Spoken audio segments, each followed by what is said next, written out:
fix that comma? Yes, I did, Dad. Did you get that spelling? Yes, I did, Dad. Slow down. Okay. Slow down. Excuse us for a minute. There you go. Good luck. Yeah.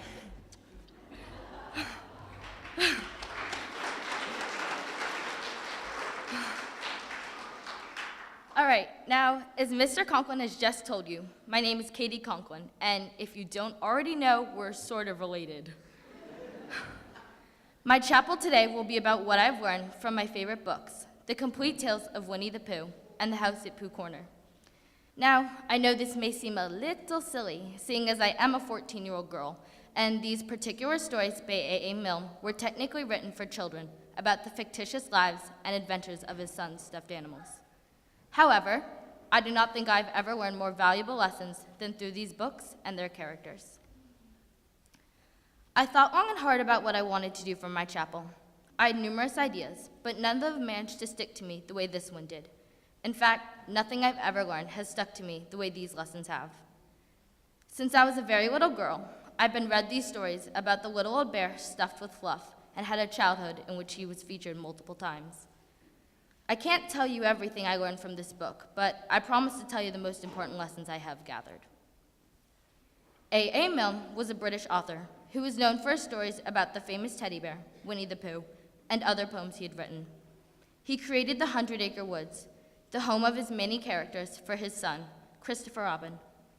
The 100-Acre Woods is a nurturing environment filled with love and kindness.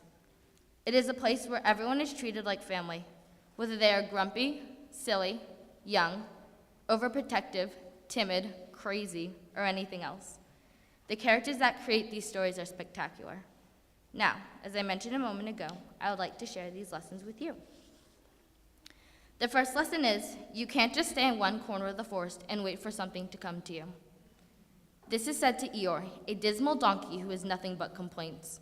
He always seems to be unhappy, and in this particular point of the book, he is in the midst of saying that nobody ever visits him, and it's possible that nobody cares about him. Upon hearing this, Rabbit objects and explains to Eeyore that that is most certainly not the case, and that he is adored by everyone in the 100-Acre Woods. Rabbit said this to Eeyore, reinforcing that you can't just stay in your corner of the forest, and that you can't wait for everything. The second lesson I learned is from a tiny pink character by the name of Piglet.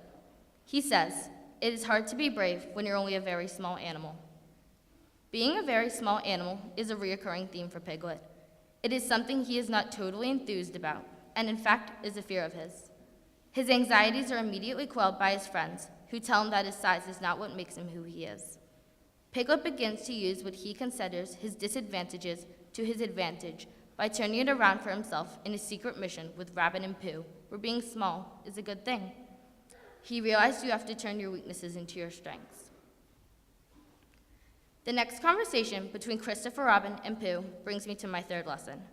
Christopher Robin says, "Pooh, promise you won't forget about me, ever, not even when I'm 100. Pooh thought for a little. How old shall I be then? 99. Pooh nodded. "I promise," he said. What I learned from this is, it's the friendships that matter, the people you'd be there for when they need your help the most. I have lots of good friends who are always looking out for me. I know they'll have my back if I am ever in trouble.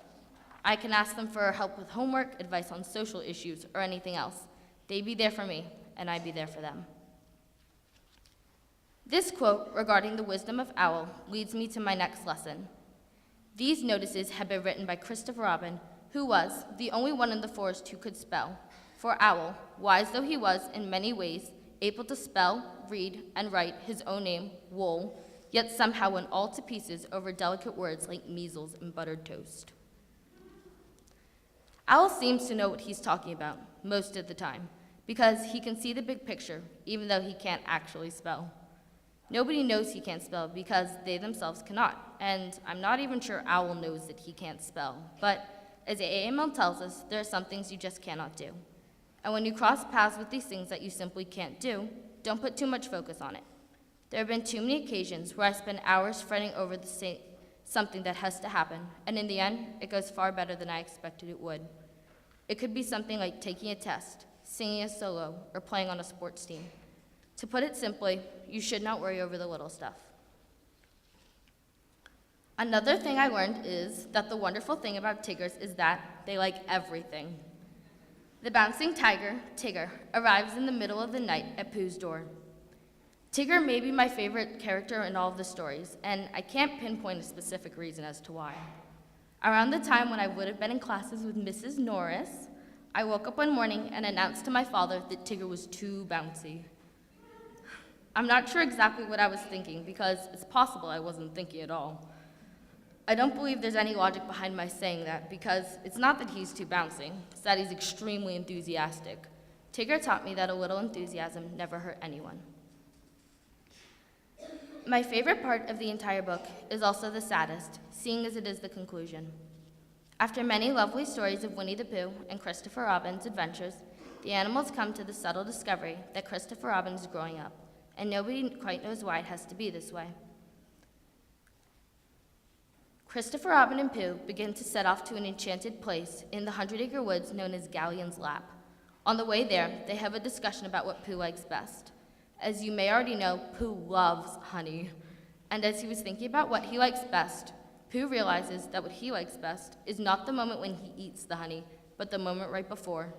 It's the anticipation that is better than the event.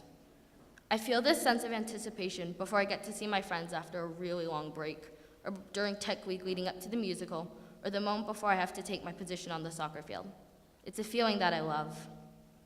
A. Milne wrote, "So they began going there. And after they had walked a little way, Christopher Robin said, 'What do you like best in the world, Pooh?' 'Well,' said Pooh, 'what I like best.' And then he had to stop and think, because although eating honey was a very good thing to do, there was a moment just before you began to eat it, which was better than when you were, but he didn't know what it was called. And then he thought that being with Christopher Robin was a very good thing to do, and having Piglet around was a very friendly thing to have. And so, when he had thought it all out, he said, 'What I like best in the whole world is me and Piglet going to see you, and you saying, "What about a little something?" And me saying, "Well, I shouldn't mind a little something, should you, Piglet?" And it being a sort of hummy day outside, and birds singing. Upon hearing this and reading it, I thought the writing itself was beautiful and in-depth, especially for a children's book. And Pooh is so right. I see this now, clearer than ever, as June 6th approaches faster and faster, our commencement day. The day we will depart like Christopher Robin has, because we're grown up now. Experiencing 8th grade is so much better than actually graduating from a school that has given us everything it can. And I've come to terms with that. It's the experience that is the best part. And looking back at my classmates, I know that being amongst all of them is what I like best. So next time you have a moment to yourselves, I advise that you pick up a copy of these delightful stories and see what you take away from them as well. Thank you, and have a hummy sort of day.